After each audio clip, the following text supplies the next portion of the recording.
코너 들어가기 전에 잠깐 조금 시장 브리핑을 해드리고 넘어가도록 하죠.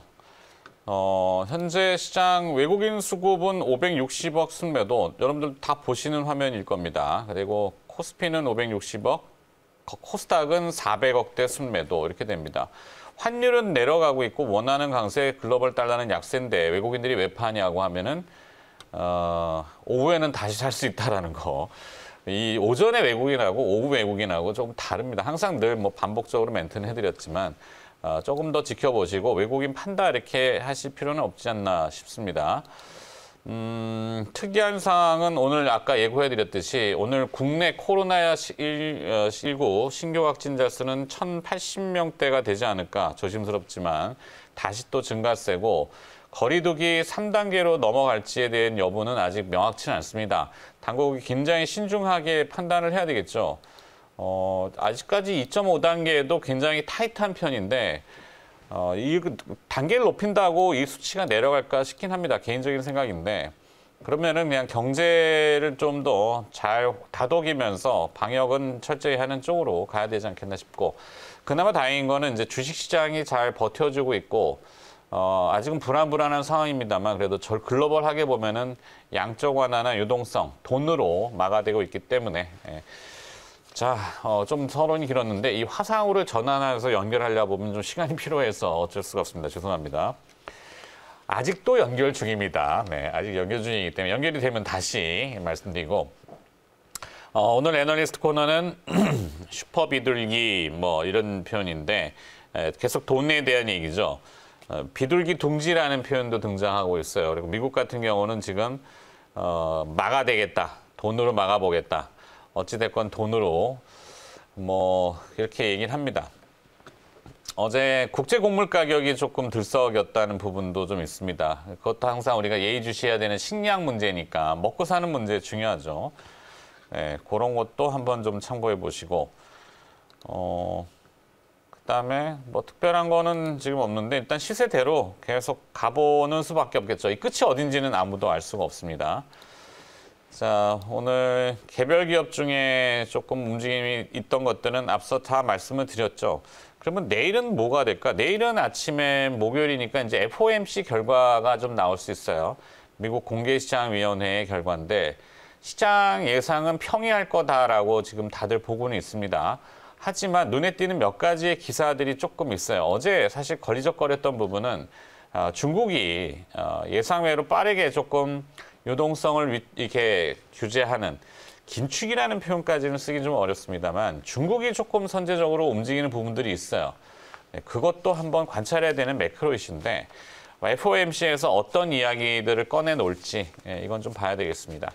근데 일단은 어쨌거나 미국 재무부에서 국채를 발행하고 미국 연준이 채권을 사주고 이래서 이제 경기 부양을 하는 돈 풀기 작업이지만 그것을 위해서는 또 이 밸런스라고 하는 것을 균형을 맞춰야 되겠죠. 그래서 영레포 금리를 조금 만진다든지 아니면은 그 초과 지준율에 대한 금리를 주는데 그 이자율을 조금 만진다든지 만진다는 표현은 약간은 조율을 할 수 있는 그렇게 될 것 같습니다.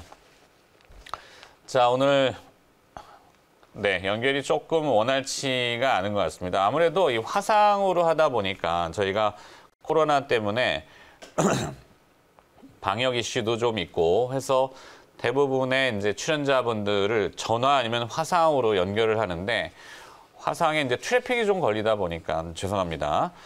자, 제 이야기가 너무 길어졌는데 전화 연결로 그래서 어쩔 수 없이 바꿔야 되겠습니다. 자, 현대차증권 리서치센터 오창섭 채권 애널리스트가 연결이 되어 있습니다. 안녕하십니까? 안녕하십니까? 네, 오늘 연결하느라고 굉장히 또 애쓰셨겠는데 네. 일단은 네. 감사드리고요. 네. 타이틀은 나갔는데 제 뒤에 이제 이쪽 편입니다만 조 바이든 이제 곧 있으면 대통령이 되겠죠. 특별한 네. 이변이 없는 한. 내각 인선을 구성했는데 보면은 상당히 이채롭고 독특합니다. 선거인단 투표에서도 어제 과반을 확보해서 이겼잖아요. 네. 네, 반 트럼프를 등에 업고 당선된 바이든인데 향후 예상되는 가장 큰 정책의 변화? 여기는 뭘로 지금 보시나요? 예, 우선 향후 이제 바이든 경제 정책은 이제 오바마 케어 부활 등 이제 그 트럼프 이전 경제 복원이랑 또 코로나 방역 강화에 좀 집중할 것으로 보입니다. 우선 이제 그 트럼프 정권의 이제 문제점으로 이제 지적되고 있는 부분이 그 국내 갈등 증가 또 이제 코로나 방역 실패이기 때문에 이 부분을 우선 해결하는 것이 이제 급선무라고 보이고요. 또 하나는 이제 트럼프 대통령의 어떤 그 외교 부분에서 미국 우선주의를 기반으로 한 그 외교 정책으로 인해서 그 미국이 지금 국제적인 고립 상황이거든요. 그런 어떤 외교 관계 정상화. 이제 코로나 이제 경제 위기 부분을 이제 타개하기 위한 경기 부양책 이러한 부분들이 결국 바이든 대통령의 그 지지 기반 확보 측면에서 가장 중요한 정책 목표가 될 거라고 보입니다. 자, 트럼프 대통령이 그동안 이제 히어로의 개념으로 슈퍼맨 이랬다면은 바이든 당선인 이제 곧 대통령이 될 어벤져스 약간 뭔가 팀으로 그룹을 형성하는 건가요? 1인과 네, 다인 네. 이렇게 봐야 될지 바이든의 팀워크 체제 전망은 또 어떻게 보시나요? 예, 우선 트럼프 같은 경우에는 이제 그 대통령 중심의 어떤 주도적인 정책 추진이라는 부분이 특징적이었는데요. 바이든 같은 경우에는 또 이러한 부분도 굉장히 좀 반대적으로 정책 담당자들에게 업무 권한을 이제 크게 부여하는 이제 팀워크 체제가 좀 예상이 됩니다.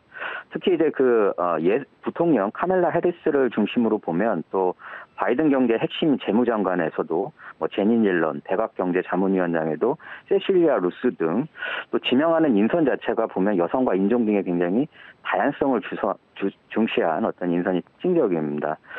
그리고 이제 지난 이제 그 바이든 어떤 부통령 오바마 대통령 당시에도 오바마 대통령이 바이든 부통령한테 굉장히 그 전폭적인 권한이양을 했었거든요. 그래서 그러한 부분들이 전문성을 기반으로 한 정책 실행이 가능했다라고 평가가 되고 있습니다. 그래서 이러한 부분이 바이든 어떤 정권에서도 네트워크 팀 체제가 강화될 것이다라는 기대가 높은 상황입니다.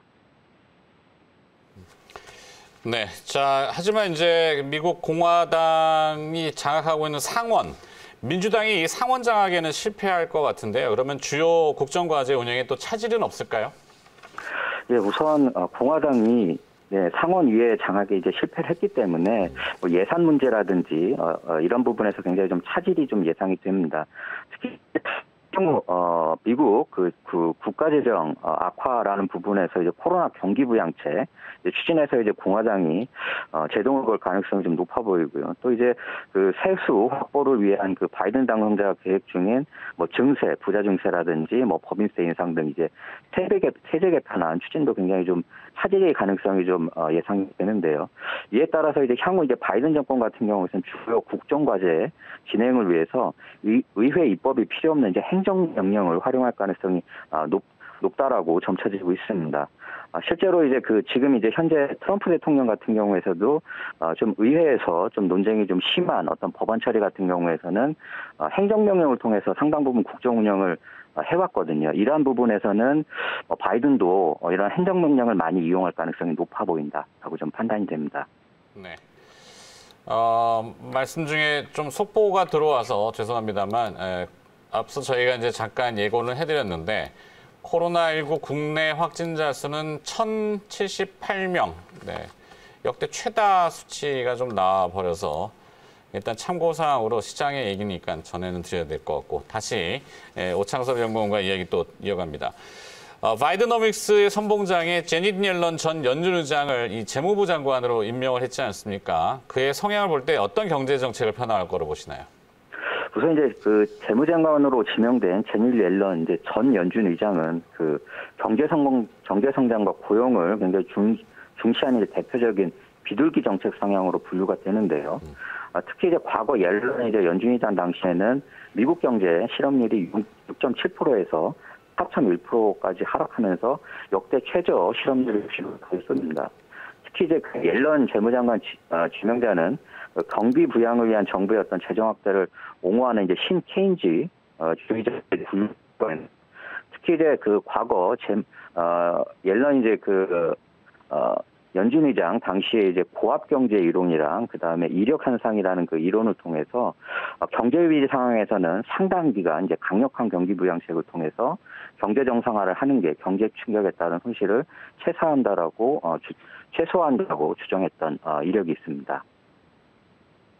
네, 자, 근데 이제 앞서 타이틀 자체가 바이든과 옐런, 그다음에 제롬 파월 현재 연준 의장이죠. 지금 CNN 보도, 그러니까 오창석 연구원 그 말씀하시는 중간에 바로 CNN 보도가 나왔는데 바이든이 새로운 연준 의장을 지명할 수도 있다 이렇게 코멘트가 나왔습니다. 뭐 이건 또 지나봐야 알겠지만 현재까지 파월이라면 하여튼 그런 내각이라든지 바이든이 구상하는 바 제가 앞서 이제 모두에도 잠깐 언급해드렸지만 비둘기둥지, 온건적인 시장의 이제 양적 완화라든지 통화 정책에서 금리를 낮게 잡는 이런 정책은 계속 이뤄갈 거라고 보시나요? 네, 그렇습니다. 우선 이제 바이든 이제 대통령이 결국 이제 가장 좀 힘을 써야 되는 부분이 결국 코로나 경제 위기 극복이라는 부분이거든요. 그래서 이러한 부분의 어떤 경기 부양책을 지원해 줄 수 있는 어떤 그 파트너가 필요한 상황입니다. 그래서 여기에 이제 양대 수장이 이제 재무장관이 되고요. 또 하나는 이제 연준 의장이 될 텐데 뭐 이제 바뀌게 된다라면 뭐 비슷한 사람으로 되겠지만 현재의 어떤 그 체제만 놓고 보더라도 뭐 옐런 재무장관은 지금 뭐 경기 부양책 뭐 과거 이제 옐런 재무장관 이제 지명자에 대해서 그 바이든이 위기에 가장 이제 준비된 사람이다라고 이제 평가를 했고 또 이런 이제 호흡을 맞출 수 있는 또 연준 의장이 결국은 이제 가장 중요한 이제 삼각편대로서 중요할 것 같습니다. 결국은 바이드노믹스 경제 정책에서는 이런 삼각편대, 슈퍼 양적 완화 이제 삼각편대 형성 가능성을 가장 좀 주목해서 봐야 된다라고 보고 있습니다. 네. 자, 그래서 뭐 금융시장의 어벤져스다 아까 이제 표현도 해주셨는데 결론을 좀 지어야 될 것 같습니다. 이 바이드노믹스의 가장 큰 변화 포인트는 무엇을 잡아야 되고 글로벌 금융시장에는 어떤 영향을 줄 것인지 더 나아가서는 우리한테는 어떤 영향이 될 것인지 정리를 좀 부탁드려보죠. 우선 이제 바이든 경제 정책이라고 이제 바이드노믹스의 이제 가장 큰 어떤 큰 변화는 이제 굉장히 장기적 경기 부양책을 지속할 가능성이 높다라는 부분을 하나 봐야 될 것 같고요. 특히 이제 외교 분야 또 이제 국제 통상 분야에서는 국제 등이 좀 이제 완화돼 아마 큰 변화가 될 것 같습니다. 특히 이제 외교 관계에서는 이제 기존 동맹국들과의 어떤 때 강화를 이제 부분이 예상이 되고요. 이러한 부분 이제 우선 국제금융시장에서는 대규모 경기 부양책 이런 기대감들이 위험자산 선호에 우선은 영향을 미칠 것 같고요. 또 하나는 향후 대규모 경기 부양책 지원을 위한 연준의 어떤 대규모 달러 공급 확대 가능성이 있습니다. 그러다 보니까 이러한 부분이 달러 약세에 영향을 미칠 것으로 좀 보여집니다. 마지막으로 미국 이제 경기 부양책 과정에서 굉장히 국채 발행이 많이 늘어날 텐데 이러한 부분이 이제 미국 장기 금리 상승 압력을 좀 높일 가능성이 있는데요. 이거를 이제 연준이 어떻게 막아주느냐가 중요할 것 같습니다. 한국 같은 경우에서는 결국 위기와 기회가 이제 공존할 거라고 보는데요.